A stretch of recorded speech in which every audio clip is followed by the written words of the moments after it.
Hello, ladies and gentlemen, and welcome back to the Cassian Andor review. I just forgot we got Batman and Catwoman out on our thumbnail right now, and Taylor's face is right in the money spot. We'll go back in hyperspace. There we go. I am staring at my computer, Travis now, and I'm joined by The Shore Trooper, Kirkland Patzer. The ISB agent, Taylor Field. Taylor. Where can they find it? You can find us here. Internet connection in the search bar. Geekverse.ca is our home base. Geekversecast is our Twitter. Geekverse on our Facebook. Be sure to check us out on Patreon because you get ad-free, early, exclusive content available there. That was a fast one. Everything you need to know is down below. The video, the audio, the Discord, our separate feeds, podcast separate feeds, our Manscaped podcast code, our Patreon links. Get episodes ad-free, exclusive early over there. And then most importantly, November 5th, our 24-hour charity stream is happening. Extra Life is back. It's our 6th annual one. We got trivia battles. We got Monopoly, Lord of the Rings. We got the last gauntlet matches, last title matches, best of 5 Call of Duty, Kirkland Taylor, a ladder match, not in a wrestling game. Me and Taylor are having an actual ladder match. I guess it's our third match. He's won one, I won one. It's time to decide who is, well, we don't need to decide. We know who the superior man is here, stuff like that. But I'm fancying this because I'm excited to crush this man, but all in the name of charity because we were trying to raise $3,500 towards BC Children's Hospital. Everything is tax deductible, so we would very much appreciate it. One, if you come watch, but two, come donate. And if you can't do that, just at least share the link on the day because maybe someone you know or someone out there will be able to donate and like what we're doing because it all goes towards children's and families that need it, the people that have different sicknesses, whether it be cancer or anything else in between, unfortunately. You can go back last year. I should try and find the post. It was we got a really nice message from parents, and your money and our money directly help people and stuff like that. So go tune into that. Non-spoiler thoughts for episode 7 of Cassian Andor. Let's start on a positive because we just reviewed something else that Taylor wasn't too positive on. Go check out that in the feed too. But Taylor Field, what did you think about episode 7? Obviously, we came off a big banger last week, huge heist, lots of things going down, twists and turns, everything in between. What did you think about this one? Yes, I I thought this episode, I wasn't expecting it to be like bombs, explosions, everything. Again, not a spoiler. It's a simmered episode after the heist. It's just kind of getting more back into the narrative and just kind of giving us a little bit more to see behind the scenes of what our characters are going through at this point in time. And for me, my favorite thing is just like my nickname, like the ISB stuff. And so getting to see more of that kind of narrative continuing on forwards, I really, really enjoyed. But as a low-key episode, it really wasn't that bad. Like I watched it twice, and then I watched it like halfway through a third time again today. Just to try and focus in on some Try points. to trick yourself into liking it, No, yeah, none of it was at the end. real. None of it was real. There were some things that I had to rewatch because I thought did they actually put that in the episode? And there's a few things I'll show to you because I don't know if you'll know it, Kirkland, but I know you'll definitely recognize what I'm gonna show you, Travis, because it's pretty awesome. But It's a picture of your cock again. Yeah. I don't know if you'll recognize it, Kirkland, but it's pretty awesome. Travis has seen it Check before. this Yeah, out. unfortunately, I've seen it before. Wrestling matches get the cock full frontal in the face and stuff like that. Oh, yeah. Kirk and Patzer, what do you think about episode 7? Lucky number 7. Was it Lucky for number you? 7? I think it was. Honestly. Last week I was just caught in the moment of thinking that this might be my favorite, Star Wars, Disney Plus thing, and I think honestly I think that is true now. I think just the quality of each episode visually is fantastic. I really like the cast, and it's just really making me a lot more interested in this era of Star Wars than I thought I was, and that's awesome because now we've been sitting in these dark times for so long, and this at the birth of those dark times, or the birth of the rebellion, Birth of the happy Rebellion. times. Yeah. It's been dark for a while, Yeah, it has been dark. So a little bit of brightness with big explosions from last week's episode, but it's just very fun, and it makes me want more of it. And you're probably gonna be pointing me some animated Rebels thing that I definitely have to get on Pick at up some a point. book, you But nerd. I got heavy books right now to go through to focus my time on. But for Star Wars, this is just such a fantastic journey to be following Cassie and Andor on, and the spy elements are. I feel like that's really the biggest thing for me. It's just really scratching that like Mission Impossible, like covert ops like type feel for me, and that's what this whole show is kind of doing. And Stellan Skarsgård, that's his name, right? Yeah. He's so fantastic in his role of Luthen, I think is his character's name. Luthen, and yeah. he like just as like this art dealer, like the charisma that he shows, but also like being this like person that's like getting these like big high stakes missions kind of on the way. It's so interesting just how he handles that and how he goes about his day to day. You know, like we don't get to spend too much time with him throughout these episodes, but he's still fantastic for what he is on screen, and I hope we get a lot more of that character.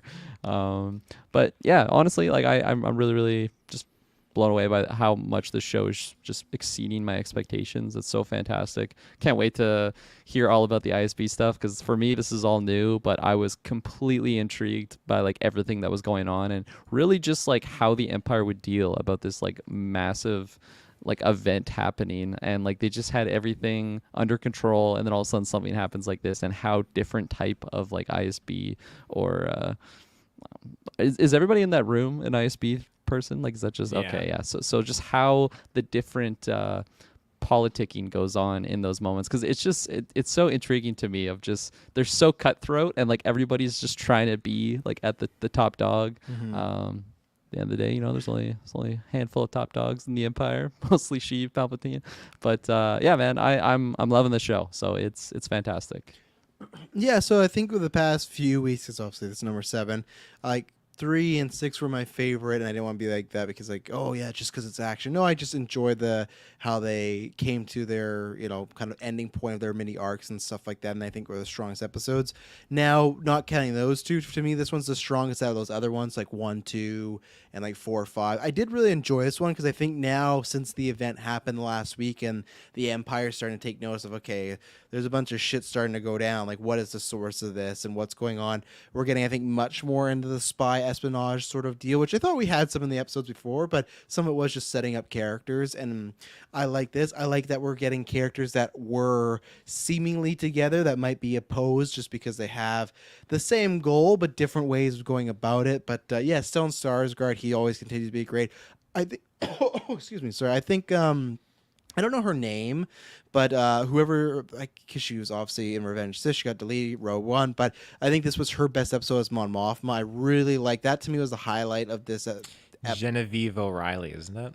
Okay, so O'Reilly, I'm just gonna say that because Genevieve's not that bad to say, but no, she had a really great sequence here, and to me that was really put in the middle of, okay, what would you do if you're in this scenario, if you're wanting to change, but you're kind of backed in a corner by so many different directions, including people in your own life, like your husband or something like that. That's not a spoiler because she had talked about this a few episodes ago that he's just not going to be too helpful in this situation. So I liked everything with both all of them, I guess, Luthen, Mon Mothma, and Cassian. Yeah, I think this was one of the stronger episodes. I'm liking to see where everything develops. I don't think I have too many like really overall cons and stuff like that. There's one character that's always sticking around, but I know like that was always going to be the case. I know the trajectory of this character. So yeah, I think a really good episode. I don't have like I think it's always just baseline good Andor. I never walk away other than a few times being like, man, this was fucking amazing. I think last week was the closest I was to that. So it definitely still is somewhere in the middle of it all, but they always put on a good show. So I appreciate that. I feel like this was one of the most like notable like score episodes for me, especially like that like high intensity, I don't know, like something that was going on, and they played it in the credits at the end of the episode. Oh, it was so fun to listen to, and it really just lifted the scenes that were on screen. So big shout out to that. I know we've been talking about that throughout the season, and it's just great, having a fantastic score to go along with a fantastic show. Yeah, there's a sequence where Andor's just kind of walking away from some stuff. He's just kind of on a little hike, and that's where the score to me was booming, where it's like, okay, some good stuff going on here. But good stuff. Anything else non-spoilers? All right, we're going to take our first ad break, then we'll be back in the spoiler section. So we'll be right back. And we're back. So Taylor Field, what were you referring to? What were you referring to that I have seen but Kirkland needs to see that you're exposing? What's going on? He's got images. I saw the drive. Coincidentally, it starts literally at the beginning of the episode. We get our introduction to a character that has been in live action once before in Star Wars: New Hope. It's the fellow on the left. At this point in time, Colonel Same actor. Sanders. Wolf, yeah, not same actor. Yes, Colonel Colonel Sanders. Wolf Yularen. So you will know him, Travis, as this guy. I don't know him. You do. Our Clone I've- Wars binge, you know him. I've seen this, but I've put out so much of Clone Wars in my life. He's at this point in time Go back to Admiral the first Yularen. photo. He is yeah, there he is. So he does die when the Death Star blows up, Oh unfortunately. shit! But R.I.P. he's a fantastic character in Clone Wars, and then he's also in Rebels with my guy Thrawn right there. He is fucking Colonel Sanders. He looks identical to. Oh my god! Or like Oh. he looks like the original Clue. Like that's what that guy looks like. I don't know, Colonel Mustard or something, whatever the hell he is. Yeah, Colonel so- Mustard. No, I do. I So- do remember him enough, and that's cool. He was in the episode. Do you have a current photo of him? What are you pulling up now? Here you go. You get the hat trick. So, I'm gonna say the current one not well casted in my opinion. I He loved just- how he portrayed himself, though. Yeah, no, he was. I guess he was good performance-wise. He also gave us our first Palpatine reference in this show, like actually saying the Emperor and stuff like that. So I thought for a second we might see him when Same. they were He's talking addressing about the it. Senate, and I'm like, Yes. holy shit! We said that was gonna happen, and now it's happening. I was And like, it's not out of the realm of possibility because Mon Mothra still has to That's where speak she at the was Senate, going. right? Yeah. Yeah. Well, this show, and not to talk about like quantity versus viewership stuff but this show needs it. And you look at that chart of like the other shows and then this, and it is a shame to an extent, but I get it why this isn't being tuned in that much. And it's just like, oh man, here we go. This is gonna be the thing that gets it, like people really tuning into it. And I don't think I think they're gonna have like an advisory come in and speak on Sheev's behalf or something like that. Who's that fucking really scary looking lady? That one that supposedly like was it the mother of his child or he was fucking or anything like that? But I don't know if he was fucking her. I missed I that. thought that was Rebels the episode. rumor. I thought that was one of the storylines that they were an item or something like that. that in the, Clone Wars? the woman that's like, when she's an evil alien. But either way, I like the setup of this all. I like again the dynamics of hey, bad shit's going down. Before it was kind of there's things happening in little pockets here. It could be some, but we're not sure. Like there's a mixed reception where now everyone's kind of on the same page of okay, people are starting to mess with this, and we got to nip this in the bud as fast as possible. But I will say that I don't think we see Sheev. I really don't. I would love to. I think that'd be very fun to see him back in the Senate. That's all I want. I don't even. Yeah, this girl wasn't they? Sly Moore. Yeah, wasn't he Looks like like getting Sheev his type. more into Sly? Like what was going on there? I thought they were an item. I mean, maybe they were. I know he's definitely. He wasn't an item, but he's He's an item with buddy him? with Masamita. There's big pals. trios going on, and that's what all I want. I He don't gets need woken this. up in the middle of the night. It's like the king needs to see you in his He chambers. needs you in his now. chambers at this hour.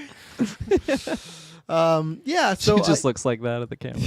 at this hour. I would love to see him in some sort of little Senate dynamic and stuff like that, but I don't think it's gonna happen. I can dream. I hope that would just completely blow my mind, honestly. Oh yeah, that would be. But yeah, where we want to go? I did like how like Mon was talking about how like she got inspiration from just like Palpatine's like dealings like before he was the Emperor, just like again like what got him in that seat. Inspiration that from Order 66. yeah. We're gonna run it I- back. Order I hope it's not that 67. Yeah. But again, like it's just it's filling in some of those cracks of like, well, yeah, like Palpatine actually was doing stuff before he was just like the Emperor of the Republic and then the Emperor of the Empire. So and again, it just kind of reminds me of like going through Darth Plagueis, and like Palpatine is Palpatine a lot, like in that book, and just like how that politicking goes on. Anytime I can just remember those moments, so that's a lot of fun for me. So Because like Mon Mothma in the public, they don't know he's like some fucking evil Sith Lord guy yet or anything, right? Like he's just the guy at the head of the table right now. So that's why I Yeah. like that he's still just referred to a politician. That's where I would like to see him. I don't know, because I know in this era that's when he likes to be in the shadows a lot. So it's like, would he expose himself in this He's not situation? looking good. Yeah, he's not looking good either, so it might scare some votes away and stuff like that. But I did like the peppering of it, because I think that to me is when people always talk to me about, what's fan service, what's not, and them mentioning Palpatine. Okay, technically, of course, it's a little fan service because your like ears perk up, but it's completely in context of what they're talking about. Whether it's ISB talking about like Emperor Palpatine, whether it's her referring to him, like it makes sense for the story. It's not fucking C-3PO just hanging out and he just waves at the camera and that's it. It's like, no, this is fan service, but it works towards the greater story. So I like this stuff because it makes sense. I don't feel like we need to see him. Would I like to? Sure, because it's one of these things of like these actors can only be around for so long. So if Ian McDermott's gonna get in a fucking floating stage and yell about the Republic, great. Like I'd love to see it happen. But if it doesn't, I'm not disappointed because I feel like this show's not trying to be that type of Star Wars. But I appreciate the layering of mentions of the character in this episode. Yeah, I took it for so much more than like what you're describing, or like how some people could just call it like fan service in that aspect, because it does totally push forward the narrative of this is the Empire actually giving like so much more authority to these characters, right? Like now the ISB gets access to like the army and like the naval like records and all that stuff. Like it's becoming so much more of that like military state that like the Empire is in the events of like Episode 4. Again, New parallel. Hope. This is them being like quiet Nazi Germany when Nazi Germany was just that's what I was gonna like say. trying to like do this, and then jump to New Hope when they're iron fists. Like you do something, you're cut down. Like look at even in Rogue One with Galen Erso and stuff like that. They just kill his whole family if he doesn't join them and stuff like that. And like I was gonna even give the example of like last week's episode with like how the Empire's troops like handled the natives of like that planet. Mm-hmm. Like after this event, I think they just say fuck off. This is our planet now. Like you can't go see the eye. It's just an interesting shift that we're seeing in this show of like the Empire is just becoming so much more like just a strong hand of like their rule, and it's interesting to see how that change goes into play, and I'm really loving that, and I know my fellow ISB agent Taylor Field's loving it too. Good guy. Travis here. laughing at us. Yeah, these two can be fucking ISB. I'm gonna be the scoundrel over here that gets the princess. So. I was going by his nickname. I'm not an ISB. Oh agent. sure, you fucking. I'm just the Sith Lord. We'll I'm slowly very infiltrate the geek community. First geek first. When you look at the different chains of like structure that form the Galactic Empire, you have like the Imperial Navy, you have the military, the political side, the governors. There's so many things. And then you have the ISB, which is still like, this is just such a great dose into what the ISB is all about and giving people a real good viewpoint into it, because ISB, the governors, and then the military leaders, that's one of all, and top of that, the Grand Admiral Thrawn, are all reasons why I love the Timothy Zahn Thrawn trilogy novel. The trilogy of him, like Empire and stuff like that, not the Ascendancy trilogy. But it's just... Is there something wrong with the original trilogy, Taylor? No, nothing wrong. All Thrawn is good Thrawn, but I just love more so like the military aspect of him with the Empire, dealing with the racism and everything like that. And again, just the rivalry that was again alluded to in this episode between, I got his name here, Lieutenant Supervisor Blevin with Daedra Miro.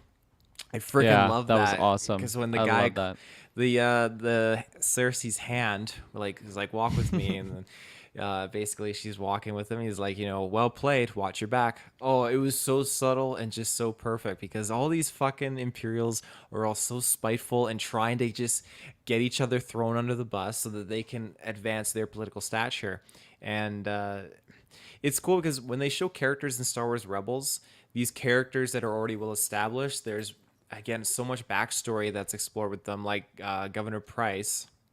She's a character that's in Rebels. You get to learn about how she turned it around from being like some like office cleaning secretary who came from like a farming coal planet to learned how to take political advantages over her employers to become a governor, working under Grand Moff Tarkin for the Lothal system. Like, there's so many cool ways that these characters go about this. And so to see Blevin being a little bit of a prick trying to advance himself, I'm really excited to see how the ante has now been raised, because now Miro has got all the green light to just keep on doing what she's doing, and just to get more into this ISB mess. I want to see more of it. So I agree with you. I'm finding everything more entertaining here, exciting. Like I like these antagonists more.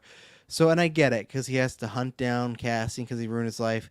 But why does this episode have to end with our fucking boy just staring at a computer screen with a hate boner? You know, like I just like, I get what they're gonna do, and I get that this guy's gonna feel like to get back in good graces, he's gonna hunt down Andor and take him in, and that's what I think the route we're going. But that to me was a very weird ending of this episode, you know, because especially it was 2 episodes ago where he had that dinner with his lunch or whatever with his mom, and then last episode he wasn't in, and I didn't think we're never gonna see him again, but he was back. Where was he working exactly? I forgot. Where was the? Oh, I remember the name of it. But either way, he's been demoted, right? Like from where he used to be, he's Well, he been got completely demoted. fired. He got this true. job like through his uncle or something. But I mean, Wasn't like, that yeah, the case? he's not anything in that sort of field, right? It's just like No. you've lost all certification, you have stepped down, and that's where it feels like and I guess that's what the scene is for, right? It's showing his angry because I feel like he feels like he's better than everyone else. It's just again, it's always the thing I find least interesting. So we end on that, I go, but I'm liking everything set up with the ISB agents. I like the drama that you guys talked about. I liked again what I already talked about the politics. So I'm much more happy with these antagonists than I am where the show started. Obviously, this guy's still kicking around, so he will be an antagonist. Hopefully, he dies this season, but he could be with us for the long run. He might make it to episode 10. You know, and be like he found a clone emperor body, and here he is. You know, but I fear that day. Yeah, this character, like again, I mentioned it on whatever episode he was like first in. If I think it was one of those first.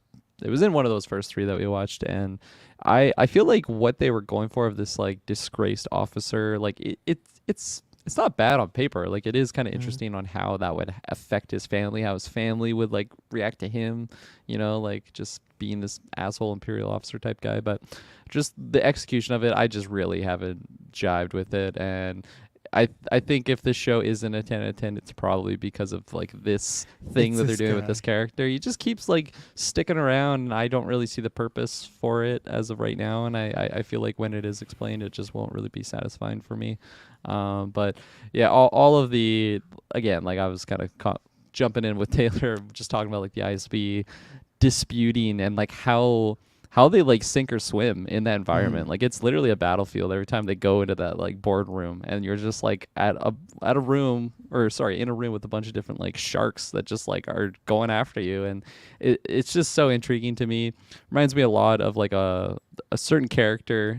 It's funny, Malekith, not not Thor Dark World, World wow. Malekith. No, different Malekith from the Warhammer Fantasy, but he has his like Sure. Black Council, which is essentially like this, where like everybody is just after everybody, and it's just so intriguing to me how they like even run things when everyone's just trying to kill each other. And that's basically what was his name? Blevin. Like that's essentially what he was saying, right? Like what if everybody was thinking like her, and then the other guy's like spinning it in a positive direction. It's like, yeah, imagine if everyone was actually like trying to get like the most success, I guess, of stomping out the rebellion, and Yeah. just him taking her side, and because he's just like admiring like her willingness to put herself out there and like again making those risky plays. And I loved everything about that moment. It was so fun for me to watch, and yeah, just seeing how it was going to unravel, and it kind of went the way I was hoping.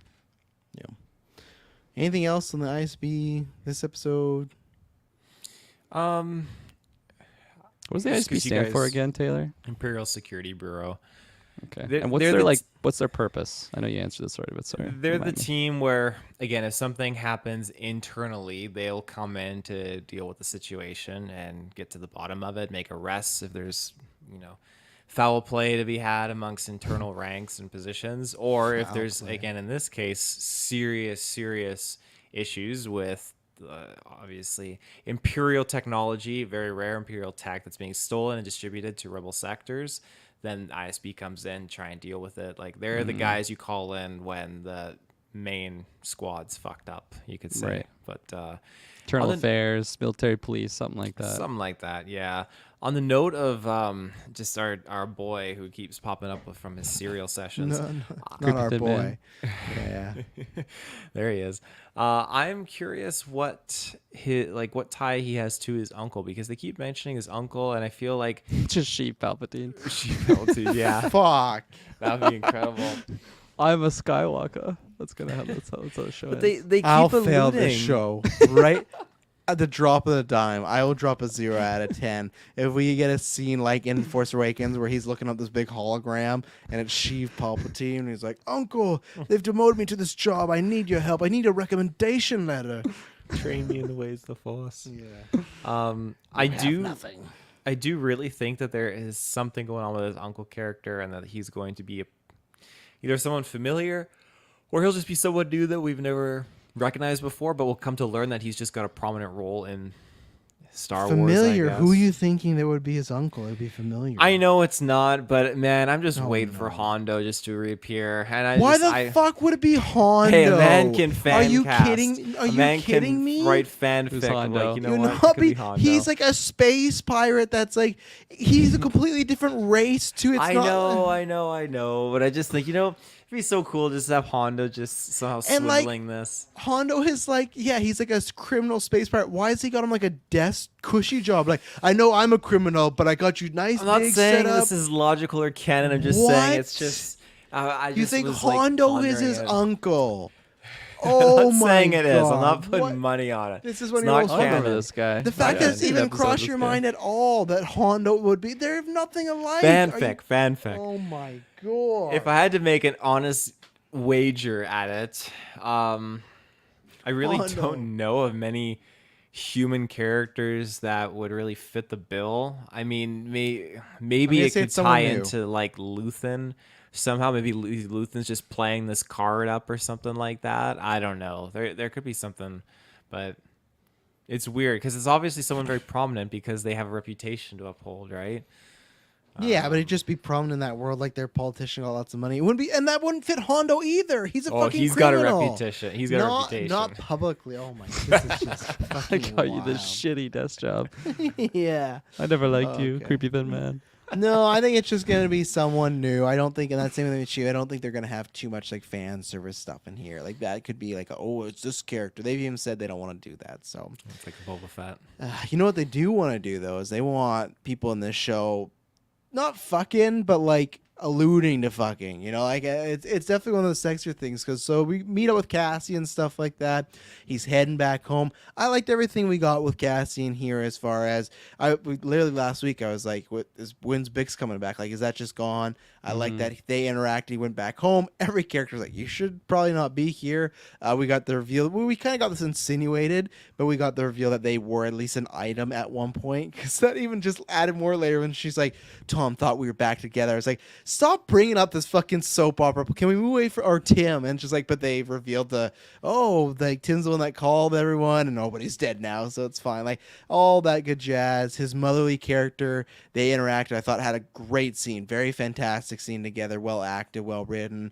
And then he's just kind of chilling right now. He's paid off some debts, and then they just cut to the scene too where he's just like, spent a night with a woman and stuff like that. She's waking up like half naked. He's half naked. That's like so strange to see in Star Wars. And then we get this thing where it's so funny because out of everything that's happened in the show so far, you'd think he would get arrested for something he did, but he's seemingly getting arrested not for anything he's done yet, Yeah. at least right now. And that's just like a fun flip. And you have like which I guarantee you so many mainstream people thought, it's K2SO, like thought that was going to be the moment and stuff like that. If people don't know, I think they've said that the canon of this show's not going to cover that time period. It's too close to Rogue One, but I thought that was a good ending as well. It was like, it's a fun little twist and whatnot. And Taylor, you used that guy for the thumbnail.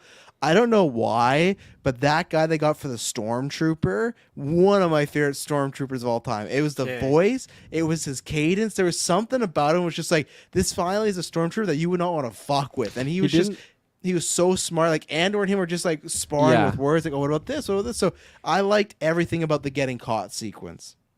look at the photo I sent you guys because Oh, now it's a dick Sam, again. yeah, Sam Witwer, got me. legit. Like I fact checked it. He actually like shared that. Like, are you part of it? And people are speculating he played that shore trooper in the Oh, that would episode. make sense. That'd be cool because he's good. He's good at that dramatic stuff. But yeah, I really liked all that. I'm curious to see where it's going as far as he got caught and what's going on the island. I think it's going to start our next little mini arc here. But I loved like this very casual Andor just hanging out, banging it out, stuff like that. I think this episode just provided lots of great stuff with Cassian and Yeah. him one more time telling Bix too. Like I love this back and forth where what's the blonde girl he worked with last week that had the whole crew. Either way, there's a conversation that she was told you're gonna have to kill Andor, and I like that on his side. He's been like, hey, make sure you tell Luthen like I will be gone. I did my job. Like I want nothing to do with this because I feel like he even is like smelling out like they're probably gonna kill me if they find me. So I love all the dynamics going on here with Andor, and again, obviously Diego Luna is just like a pleasure to watch all the time. Mm-hmm. Always fantastic. Jeez. What was I gonna? I got distracted because I saw this image and it just made me laugh because it's a screenshot of IMDb. Mm-hmm. Check out that little bottom of the credit. That's I didn't know she was in Star Wars, like the original, Oh, 1977. Funny, yeah. Big I got deleted scene. Scene. Someone made an error there.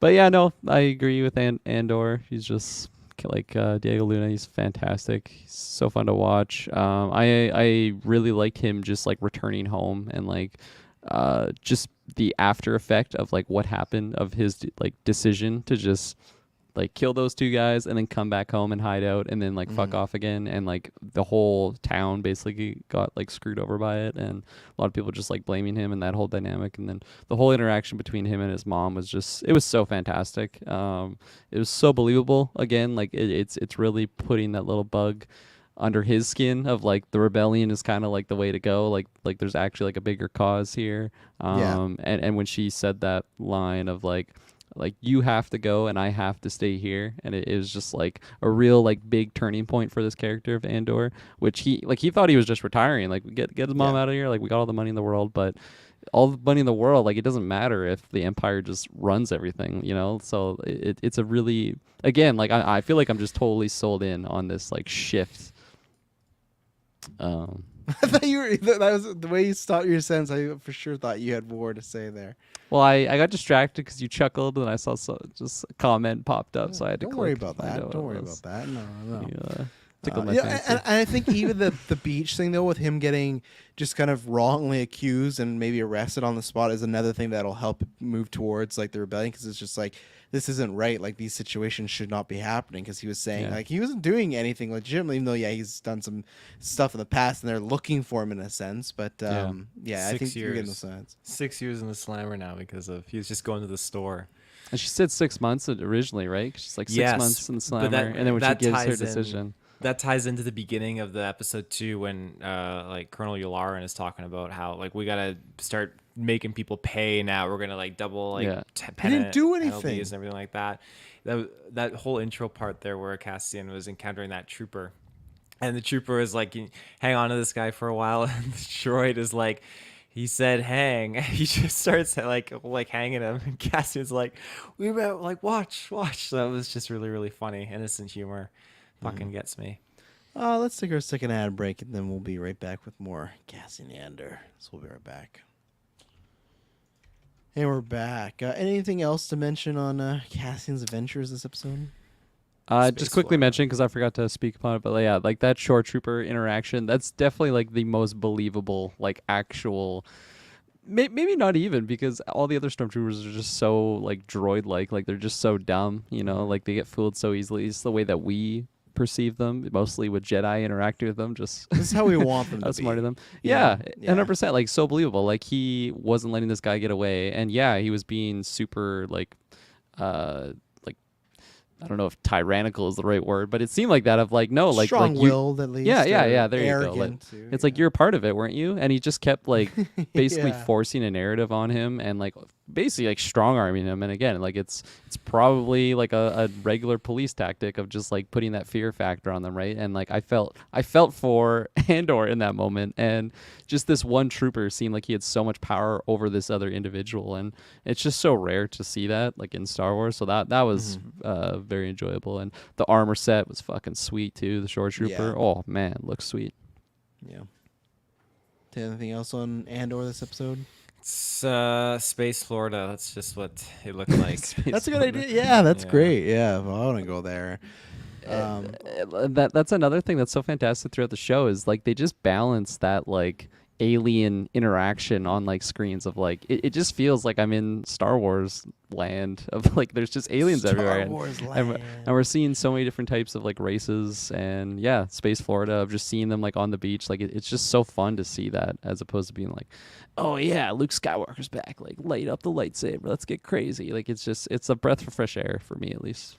Where do you think he's gonna get his money? Because obviously he left some shit in his room, and I don't think he's going back there anytime soon. So he's got a lot of Transfer. credits. I feel like I feel like he's gonna bust out, and he's just gonna have to do another favor for Luthen or something like that, you know. But that's all. I Learn can those think of. credits. Gosh, Yeah. in Andor. Yeah. Say my fucking name right. Anyway, he just loses it. Fucking sick and tired of it, man. It's Andor. Andor. They That's what I incorporate said. that into the actual show. Yeah, no, that's what I Stellan mean. Skarsgård, yeah. Yeah, that's what I said. Cassian Andor. No, I'm telling everybody, he is a wig. It's not. You fuck up my name, I fuck up your life. But anyways, so we got the two scenes that I think were my favorite in this episode, though, were Luthen's scene with Mon Mothma, and then Mon Mothma's scene with, I don't know what the fucking guy's name was again. It was all in the trailer too. I was looking up the things, but it was a great dichotomy of that scene. She's in the room. She's in a party with a bunch of people that are full Empire. She's talking to this guy like, "Hey, I've looked at my options. You're pretty much it. The last shot to get something going. I'm gonna need help to make real change." And I love that when he goes, "Well, what is it? Like, what's the mission? What's the money gonna go towards?" And she goes, "I can't tell you." What a bold play to be like. She just be fucking pyramid scheming him, but she's so, and that's what we're kudos to the actor. She's so believable that it feels so desperate that she needs this guy to say yes. So the fact that she even looks, her husband's coming over and he says something like, "Oh yeah, he can't know about this," you know, like she's at her wits end. And obviously we're gonna see the rebellion form, all this stuff, but it does feel like, hey, if this guy doesn't fall through, that might be it.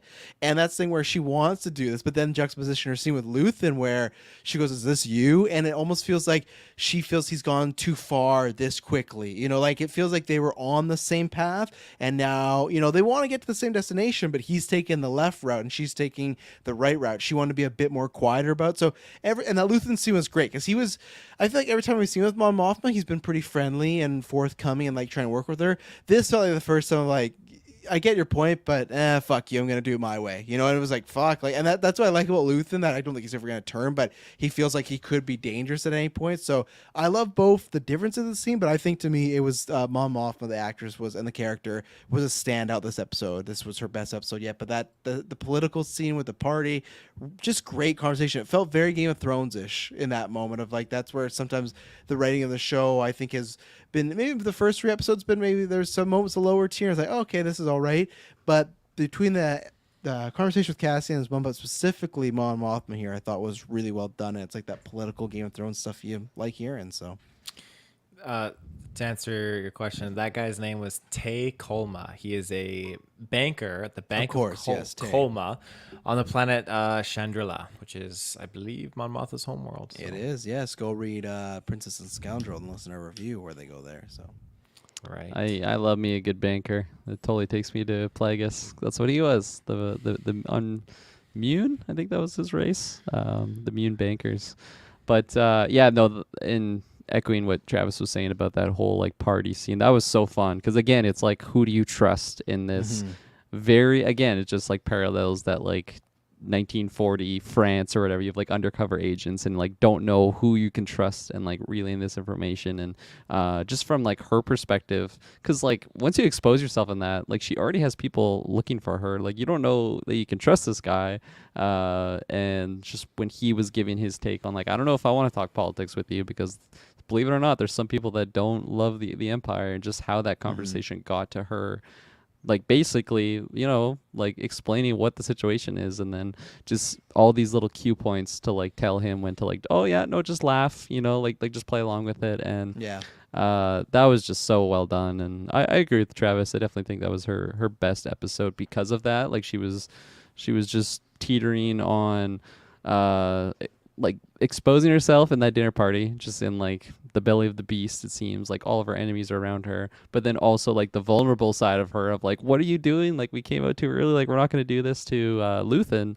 And and then Luthen just said like, that's not what I said. Like, what I said was we're never going to be able to go back, and that's exactly what the case is. And it's such an intriguing thing to witness, just this big shift in the galaxy that's far, far away. Far, far away. Taylor, what do you think about Luthen and Mon Mothma this episode? Luthen just continues to just be super, super fantastic and awesome. And just the dilemma and dialogue between him and Mon Mothma. Really like it. I like how he's just fronting as this, not really like a broker, but just I guess, in not intricacies, but like an artifacts guy, I guess is the word. Art he dealer. just- Something art like dealer, that, yeah. something like that. Yeah. So I think it's a great cover. And every time they're talking and the driver's outside and he's just like smiling and turning around with this weapon in his hand, showing it off, but he's just talking about the plans and everything they're doing, the spy network he's trying to establish. I really, really like all that stuff. It's fantastic. And I like how it's not like he's very extremist, like a Saw Gerrera type or anything like that, but he's just he made this first move, and this is a big first move. What feels like the first move in a long while. Yeah. To what? Did I say something? No. No. Okay. No. I'm just Taylor natural. He never could be a newscaster. Someone laughs, Becca. What? Will I say something? I mean, that's kind of what I did when I saw the comment pop up. I'm like, what? What are they talking true. about? Join the But GV Discord, I do think though that him not being an extremist is great, but he put that fire into the Empire, and I like that because this is obviously The fire I think, into the Empire. the first significant blow towards the Empire that they've ever experienced. So I like to see where this is going to go, because everyone's just, if you strike out against the Empire, it's like, what is wrong with you? Like, why would you do that? And so when he didn't announce, but Mon Mothma deduced that he was the culprit of this attack, she just was, her tone changed, everything about her changed, and I love that. She was extremely kind of like withdrawn, but still very intrigued by the idea of supporting and having this contribution of her money from her charity she's going to set up go towards the rebellion or go towards this kind of spy network. So I like that. It was just cautiously intrigued, you could say. Yeah. Well, anything else? Those are most of my notes. Well, they're all my notes, actually. I had them divided into 3 sections, so I got nothing else. I'm excited to see what happens with that character of Val. That's her name, right? Yeah, like her Luthen's choice she's going to have to worker. make. Yeah. Yeah, just how that dynamic goes. And like if she is going to be spending time in Coruscant now and just like taking the rebellion in a different setting, because just seeing her like not in like the natives wear, I guess, like that they're wearing. What was the people's name from last episode? The Kahili or something? The Cranstons. The Cranstons? Yeah, 'cause That's not right. The Bryan Cranston guy. Oh, fuck all this Cranston theory. I didn't. When you said the photo, I had like, Travis see? in there. He thought I was No. serious. The Cranstons. No, I didn't. I'm more mad about last week. You're talking about like, oh, the guy looks like Bryan Cranston. We're like, no. And then you sent the photo, like, look at him. Like, not really. Like, he acted like that was going to be the thing that, like, turned us. Like, oh my God, that is Wait Bryan till you Cranston. see this evidence. It's just him from the episode that we already It's just watched. like an A picture of older him guy. from Breaking Bad. This is him, guys. I missed that part. Taylor, anything else to shout before we end this episode? We got an interesting meeting here between. Let me pull up the character's name here. So we had I'm Vel. hoping you- So she was the leader of like the small rebel group. Oh God, Travis is getting rowdy. So we had No, Vel. continue. Yeah. Vel was the leader of that small rebel group, and so she's on Coruscant. I didn't even recognize her because she looks totally different now. And then we had what? Keep going. Keep going. I'm just wondering what the heck's going on. This is fully. I'm not laughing at anything else. I'm fully laughing at what you're saying. I'll explain after. Continue. Okay. More points on this? What about this character? She meets the other girl on Coruscant, and they talk, and we learn that. We learn that a little bit more insight into the other character's plan. Like, 'cause she's on that speeder, still on another planet, and because the girl is like hinting, like, yeah, she's doing her job, and they kind of dismiss the other characters having died, but I'm trying to figure out what they're alluding to and what this other girl's job is on the speeder bike. Now, what is that? I was just laughing because Kirkland's last point. He said like. He said his points, and then you verbatim said almost exactly like, and I really like Val. You know, she had that meeting with that woman. She's looking different. She wasn't in the people's clothes. Like, he literally just said all that. He said he said all that. So Taylor completely tuned up like a minute and a half. Played back. I was like, and because I knew it's classic Taylor 101 when he said that meeting with the lady. I'm like, oh fuck, he didn't listen to Kirkland at all, and he's gonna start saying the exact same thing Kirkland I'm deep did. in the Wikipedia right now. I was reading Luthien. I'll show you here. I'm like deep in it. The Cranstons. But I just knew the way he's like, oh yeah, that meeting that happened. I was like, oh no. I was on like Mon Mothma's plan. Who is the real Mon Mothma? I'm in the Luthien rails. Real Mon Yeah, Mothma? I'm in the deep parts here. I'm gonna be reading all night. It's like empty man Wikipedia. I just knew when those words left your mouth. Oh, we got that meeting. I was like, oh fuck, here we go. This is exactly. He's gonna pull Taylor Field here, you know. But at least Kirkland didn't mention the speeder bike, so that was different. But everything else Kirkland mentioned. As I was saying it, I started thinking, like, fuck, am I repeating what someone else said? I better sugar this. I need to add in the speeder bike. He just said it too. So like 20 minutes ago. I'd still give you shit, but literally Kirkland said, and then we threw to you, and you said the same thing. It was like, copy my homework, but make it look different. That was the speeder bike. Oh my god! Wow, it's been a late night. You know, we've recorded multiple casts and whatnot. So that is Andor episode 7. We'll be back next week. Yeah, I think there's nothing else going on or anything. But yeah, we'll be back. Chucky. Well, you guys aren't part of Chucky. You guys can join me for Chucky though if you want. Chucky. Kirk Taylor working on his ventriloquist act or something. Chucky. Yeah. Well, no. I'll binge it, but ladies and gentlemen, may the force be with you. Always.